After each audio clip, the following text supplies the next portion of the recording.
Bismillahirrahmanirrahim. Assalamualaikum warahmatullahi wabarakatuh.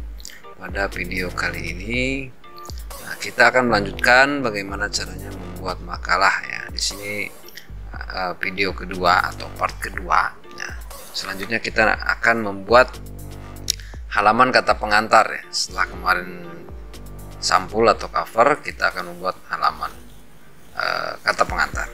Oke. Ada satu hal yang perlu kita ketahui.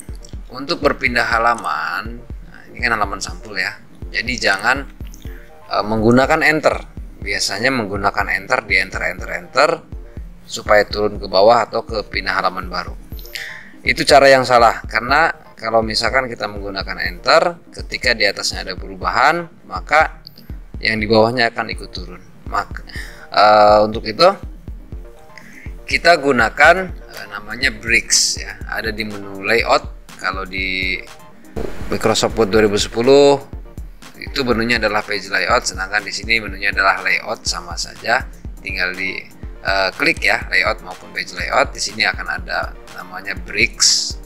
Nah, bricks di sini yang akan kita gunakan ada dua ya. Yang pertama adalah page, yang kedua adalah next page. Perbedaannya, next page untuk berpindah halaman ke halaman yang berbeda jenis nomor halaman. Misalkan sampul tidak ada nomor halamannya, sedangkan kata pengantar ada nomor halamannya atau Romawi, maka kita gunakan next page.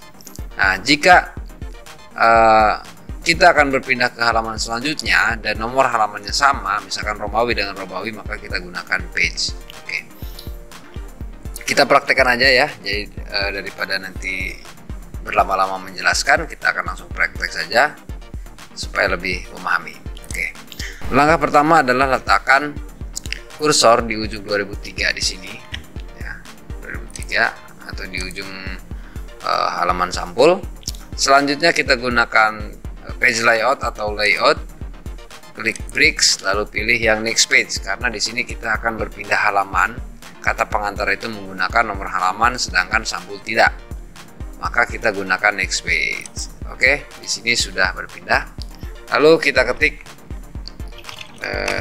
judul halamannya kata pengantar. Oke.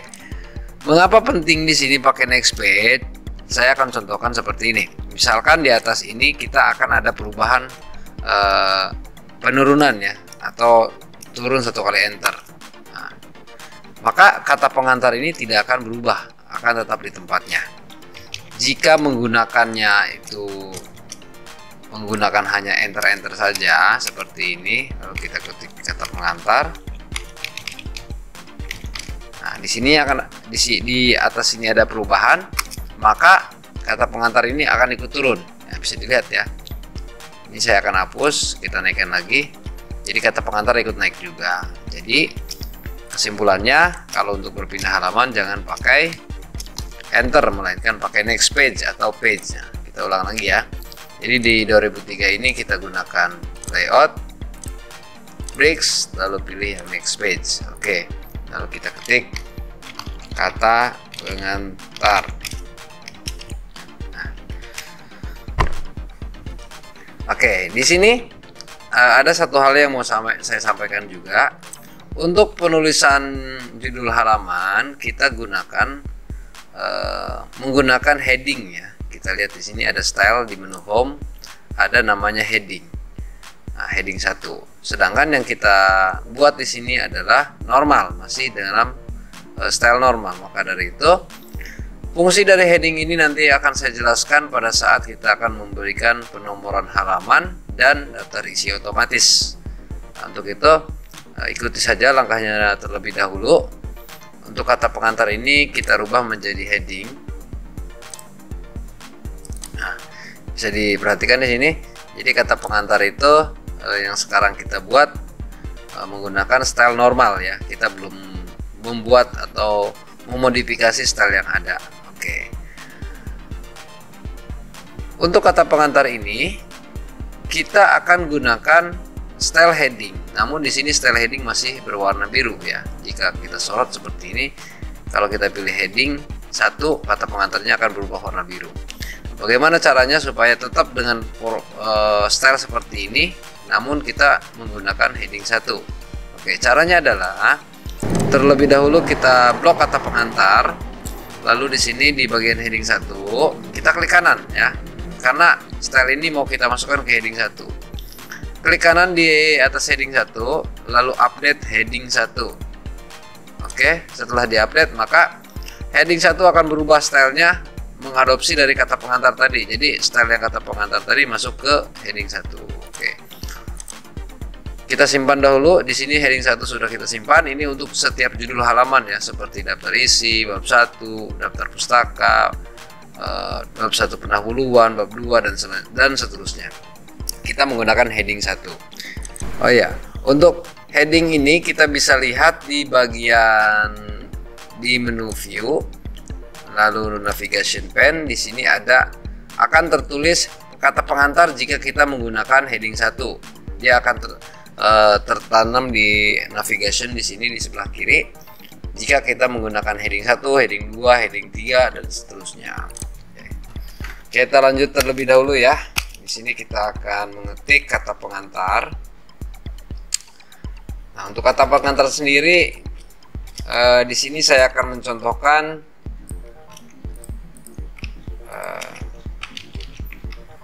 sedikit ya. Jadi di sini saya akan mengkopas saja untuk mempercepat videonya. Yang saya mau sampaikan di sini adalah teknik penulisannya. Oke, saya paste di sini kata pengantar. Nah, di sini kata pengantarnya masih berantakan ya. Maka kita akan atur untuk penulisannya Times New Roman, ukurannya 12. Lalu paragraf ya. Di sini paragrafnya kita gunakan settingan paragrafnya afternya 0. Lalu line spacingnya kita gunakan 1,5 lines. After 0 line spacing 1,5 lines, lalu klik OK. Selanjutnya kita gunakan rata kiri kanan seperti ini agar terlihat rapi. Lalu paragraf di baris pertama kita akan buat ya agak ke dalam ya. Biasanya kita gunakan tab, tapi di sini saya akan menggunakan karena kita akan menyimpan stylenya. Oke, diklik tahan, kita geser ke angka 1 ya. Oke, seperti ini cukup. Nah, ini adalah isi dari kata pengantar. Untuk itu, untuk style isi kata pengantar ini bisa kita simpan di style yang ada di atas ini. Caranya adalah, nah ini kan kita masih menggunakan style normal, masih tersimpan dengan normal. Bagaimana cara menyimpan style ini supaya kita tidak mengatur lagi? Kita gunakan fitur style yang ada di atas ini. Kita klik di bagian bawah di sini nih, yang segitiga menghadap ke bawah supaya muncul semua. Lalu di sini ada namanya create style. Jangan lupa kursornya harus ada di paragraf yang mau kita simpan di sini ya. Tadi ada di sini. Kita klik create style. Lalu misalkan kita isi dengan isi kata pengantar. Jadi ini hanya penamaan saja, bebas untuk penamaannya. Di sini saya menamainya adalah isi kata pengantar karena di sini stylenya style isi kata pengantar. Lalu klik OK. Nah, di sini sudah tersimpan isi kata pengantar. Jadi suatu saat kita akan membuatnya lagi atau menambahkan isi kata pengantar dan acak-acakan, kita tinggal klik saja. Nah, saya akan contohkan seperti ini. Misalkan ini kita gunakan title ini kan tadi. Jadi seperti ini ya. Jadi acak-acakan bagaimana cara membalikannya agar menjadi isi kata pengantar, maka kita klik saja di sini paragraf yang mau kita rubah, lalu klik isi kata pengantar. Nah, itulah fungsi dari style. Jadi menyimpan aturan atau setting font dan lain sebagainya di style. Jadi tinggal kita klik, dia akan berubah menjadi apa yang kita inginkan pada saat kita setting sebelumnya. Seperti itu. Itu gunanya untuk style. Oke, kita lanjut. Di sini kata pengantar mungkin cukup sampai di sini karena kata pengantar ini saya dapat hasil kopas atau dapat copy paste dari ketikan sebelumnya untuk menghemat waktu. Kita akan lanjut di video selanjutnya, yaitu di video daftar isi dan bab 1 dan seterusnya. Oke. Saya akhiri untuk video kali ini. Assalamualaikum warahmatullahi wabarakatuh.